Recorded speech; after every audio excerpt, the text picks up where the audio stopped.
Fala pessoal, tudo bem com vocês? Bora atualizar as notícias do Timão porque a volta de Rodrigo Garro tá acontecendo. De uma forma lenta ainda, vou te passar todo o planejamento aqui para o retorno do Camisa 8.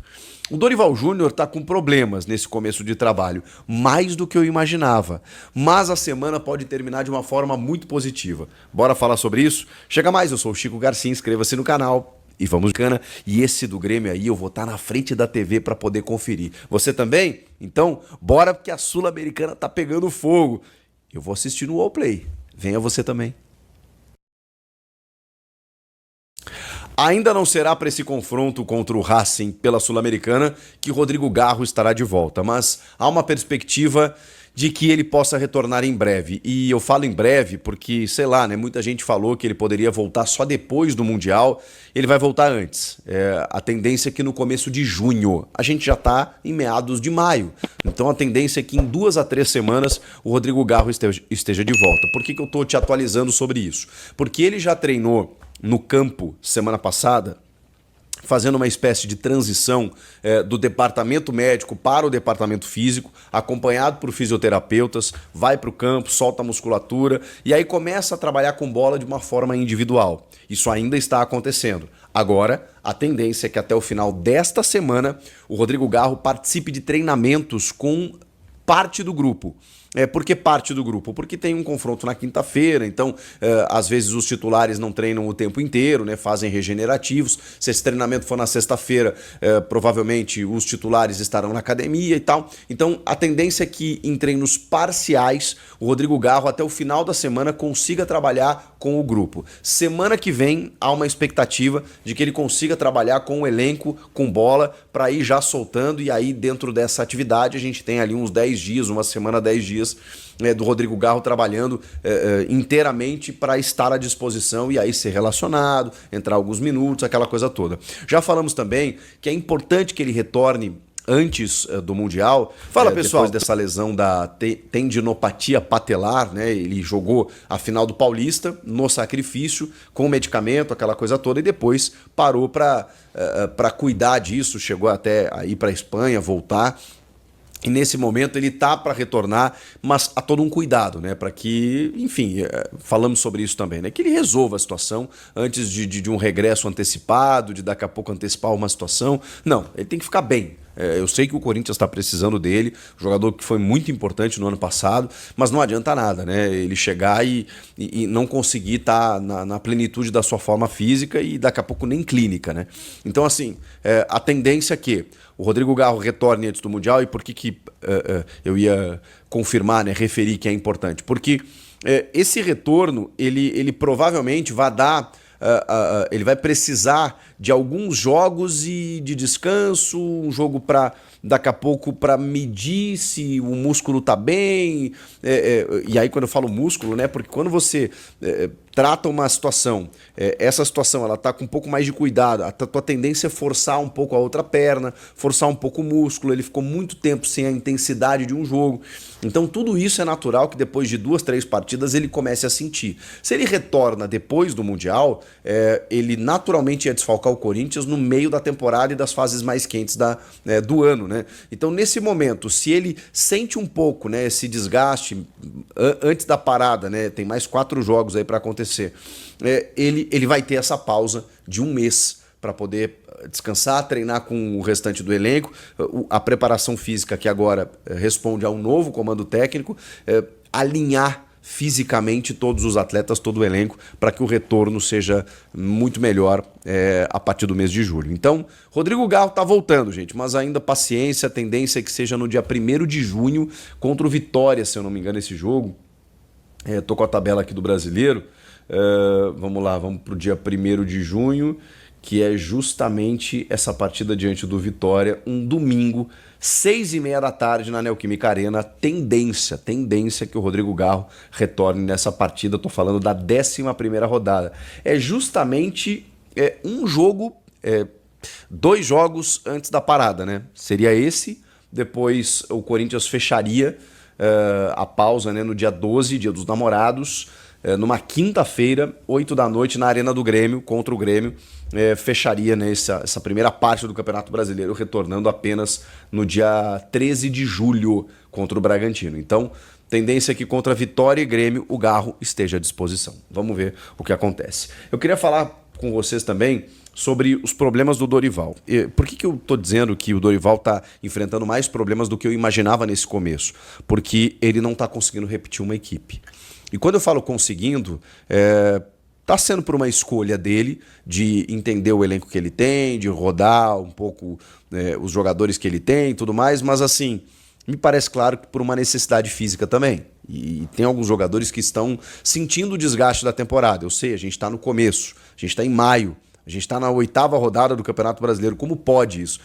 Mas é só você olhar para o lado e perceber que todos os times estão sofrendo com isso. Ah, mas o Palmeiras menos. O Palmeiras foi o time que mais abriu mão dos seus titulares durante o Campeonato Paulista. E o Abel foi duramente criticado por isso. Mas ele fez uma escolha. Mesmo assim, chegou na final, perdeu o Paulista, mas essa escolha ela visava ter um elenco mais robusto a partir de agora. Tá? E ele vai ter um Mundial. Então o Palmeiras não vai ter a pausa. Entre os paulistas é o único que não vai ter. Além dele, né, o Flamengo, o Fluminense e o Botafogo também. Eles não terão a pausa que outras equipes terão. Agora, se você olhar o Inter, o São Paulo, o Cruzeiro, muitas equipes estão sofrendo com o desgaste físico dos atletas mesmo em maio. Muitos esticaram a corda no estadual, com reflexos agora. E o Corinthians não é diferente. Então, assim, o Dorival chegou e ele tá mesclando. Ele tá tipo assim, não vou botar esse cara aqui 2 jogos, vou fazer o controle de carga, aquela coisa toda. Mas, assim, confesso pra vocês que isso tem trazido efeitos mais negativos do que positivos. Claro que são apenas 4 jogos aí do Dorival, tá, gente? Tô analisando bem pontualmente, bem o momento que tá acontecendo. Por quê? Porque quando você preserva, o que você espera que aconteça no jogo seguinte? Que você ponha os titulares e eles entrem com o gás total. Isso aconteceu até quando ele faz isso diante do Novo Horizontino e na sequência tem o Inter. Deu para ver que os titulares ali, até porque tem um agravante aí, né? O Inter teve um jogador a menos no começo do segundo tempo. Então, natural que o Corinthians se colocasse, se impusesse no jogo como aconteceu. Mas beleza. De qualquer forma, esse foi um exemplo positivo. Agora, nos demais, ele tá rodando o elenco e você não vê esse ímpeto físico de um jogador que daqui a pouco foi preservado e volta. Posso citar aqui o Angileri, posso citar o Carrilho, jogadores que são preservados e quando recebem a oportunidade de novo não estão tendo aquele gás todo que eu imaginaria que teriam. Beleza.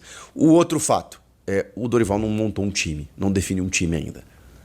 E eu sei que é cedo, eu sei que ele está começando, mas o Corinthians hoje não tem uma escalação que a gente saiba qual é o time do Dorival. E qual é o problema disso? O problema disso é que você não dá sequência, você não cria casca de time. É muito cedo para a gente imaginar que todo jogador que vai entrar vai responder a um processo, a um padrão, sendo que esse padrão ele sequer foi estabelecido com uma escalação apenas. Então, quando você roda demais, tem o ponto positivo, que você abre o elenco, que você tem repertório de sistemas táticos. Eu falei sobre isso recentemente. Não quero ser incoerente aqui, mas agora, nesse momento, tá me parecendo assim, caramba, e aí? Ele vai fazer o Maicon de primeiro homem mesmo, e o Ranieri vai jogar como um segundo, e o Memphis vai ser meia ou vai ser atacante? Ah, vai ser atacante, beleza. E esse meia vai ser o Coronado? Vai ser o Bidon, enquanto o Garro não volta. Então ele mesclou demais. Ele mesclou demais e não definiu um time. E aí tem um reflexo também que não é do Dorival, não é culpa do Dorival. E gente, só tô pontuando aqui, tá? Nenhum problema que o Dorival tá chegando agora. E ele, provavelmente por uma questão física, tá tendo que fazer isso. Eu tô analisando o efeito prático dessa coisa, né? Cara, você tá rodando demais e você não define um time. E até quando isso vai acontecer? Até a parada? Mais 4 jogos assim? Aí você está arriscando muitas vezes uma condição de tabela. E falando em tabela, é assustador se você olha a campanha do Corinthians em termos de gols sofridos. É assustador. Em 8 jogos, é isso? 8 jogos, o Corinthians tomou 14 gols. São 14 gols sofridos.